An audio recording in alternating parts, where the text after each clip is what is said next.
Dans cette vidéo, donc, nous allons voir en fait le style de l'image et on va voir en fait également le positionnement des images en fait qui sont superposées.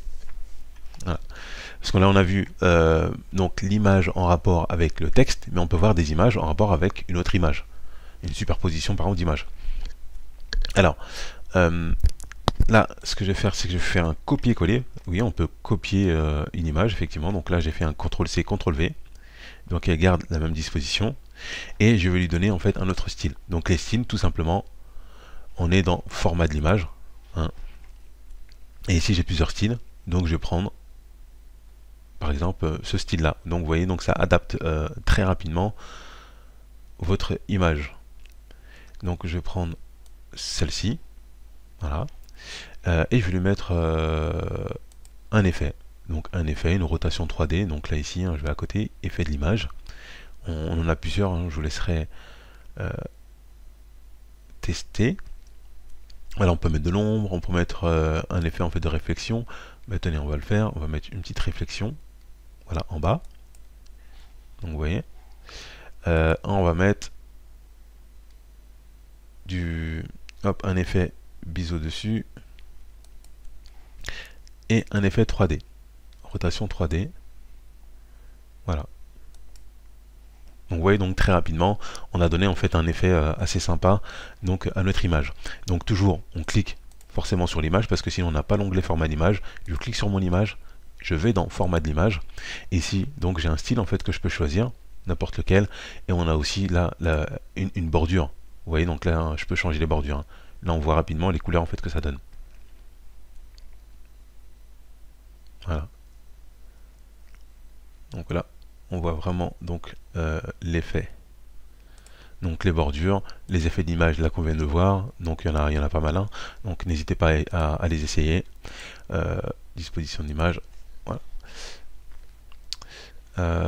Voilà, donc le style de l'image et ses effets. Maintenant, donc nous allons voir comment le positionnement en fait de plusieurs images. Donc là, ce que je vais faire, c'est que je vais prendre cette image, donc je fais un copier-coller. Je vais mettre mon image ici, je vais la recopier et la recoller. Voilà, maintenant j'en ai... Non, ça c'est pas bon, je vais pas prendre celle-ci. Je vais prendre celle-ci. Voilà, copier-coller. Voilà, j'ai mon image. Donc maintenant, là, on voit que j'ai deux images. Et je vais même mettre une troisième. Voilà. Donc là, j'ai trois images. Et on voit que elles ont un certain positionnement. Donc celle-ci, elle est avancée. Celle-ci, elle est, on va dire, entre les deux. Et celle-ci. Maintenant, je voudrais en fait que celle-ci soit au-dessus. Donc là, je vais utiliser. Donc il faut qu'on soit dans l'onglet format de l'image. Donc on clique sur l'image. Et là, je vais faire avancer ou reculer. Donc là, je vais cliquer, avancer. Hop. Alors, donc on va faire... Attendez.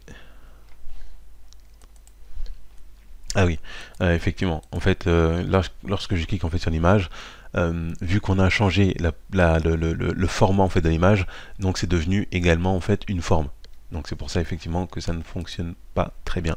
Mais sinon là j'aurais dû faire avancer. Je fais avancer et normalement ça devrait fonctionner. Donc là on va faire autrement. Je vais prendre donc cette image là et je vais faire reculer. Voilà. Donc là en faisant reculer, on voit bien que donc, cette image elle s'est positionnée au-dessus. Et on va faire la même chose maintenant pour celle-ci. Donc je vais faire reculer. Hop. Et ouais, effectivement, donc comme on l'a modifié également, donc si je fais reculer, voilà. Donc là, en faisant reculer, donc elle est bien passée derrière. Ah, et si je refais sur celle-ci, hop, reculer. Voilà, donc elle est repassée derrière. Donc je vais recliquer en fait là sur l'image. On peut ajouter éventuellement en fait le volet de sélection. Et là ça peut nous aider. Donc là on voit que cette image là c'est l'image 10. Celle-ci c'est l'image 11. Et celle-ci, voilà, donc c'est l'image en fait du groupe 6. Voilà. Comme il y a eu des modifications, elle fait partie du groupe. Donc on peut, là si je clique ici, sur l'œil, hop, voilà, ça masque l'image. Également, pareillement. Vous voyez. Et du coup, donc je peux me permettre aussi donc de changer le positionnement très rapidement. Donc là, vous voyez, tout à l'heure on avait un petit peu de mal ici, donc à la mettre en avant ou en retrait. Donc là, je peux prendre le groupe 6, donc de cette image, voilà, et je vais le passer derrière. Voilà. Et là, donc là, on voit que l'image est bien derrière. Si je veux la repasser en avant, je le remonte. Maintenant, on a l'image ici. Celle-ci, c'est le groupe, l'image 10. Voilà. Si je veux la passer derrière, ben, je redescends. Après l'image 11. Voilà. Donc c'est finalement c'est tout simple. Une fois qu'on a vu l'option, effectivement, donc ça devient un petit peu plus clair.